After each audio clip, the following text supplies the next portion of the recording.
Start. আজ আমরা mission থেকে একটা গাছের সন্ধানে, মানে অর্থাৎ এই গাছটা আমরা অনেকবার বেড়াতে আসি সকালবেলা মর্নিং ওয়ার্কে, আমি আর নুরুল স্যার। তো এই গাছটা দেখেছি, তো এই গাছটা চিহ্নিত করার জন্য আমরা তুষার স্যার এবং আমরা 4 চাকায় করে আজ বেড়াতে এসেছি একটা ছোট্ট ট্রিপ ঘুরতে। এবং এই গাছটাকে উদ্দেশ্য করে, এই যে গাছটা আমরা দেখছি রাস্তার ধারে, খুব সুন্দর গাছ, বেগুনি রঙের ফুল হয়েছে। হ্যাঁ, এই গাছের উপরে দেখতে পাচ্ছি বেশ থোকা থোকা গাছের ফুল হয়েছে। এই যে গাছের ফুলটা দেখি, হ্যাঁ, এই যে কত সুন্দর করে হয়েছে গাছের ফুলটা।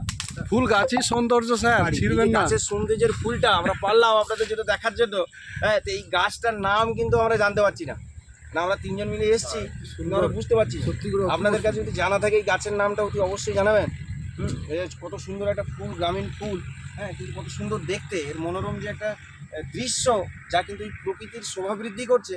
এই গাছগুলো কিন্তু আমাদের এই সমাজে, এই আধুনিক সমাজে এখন লাগানো প্রয়োজন রয়েছে। আমরা জানি মৃত্তিকা ক্ষয় রোধ করার একমাত্র উপায় হলো গাছ, এবং সেই গাছকে আমরা কিন্তু ভালোবাসতে হবে, এই গাছের সৌন্দর্যকে ভালোবাসতে হবে, যেন আমাদের পরবর্তী জেনারেশন, আমাদের ছেলে মেয়ে, তাদের ছেলে মেয়ে যেন এই গাছগুলো দেখতে পায়। এই গাছের যত্ন নিতে হবে।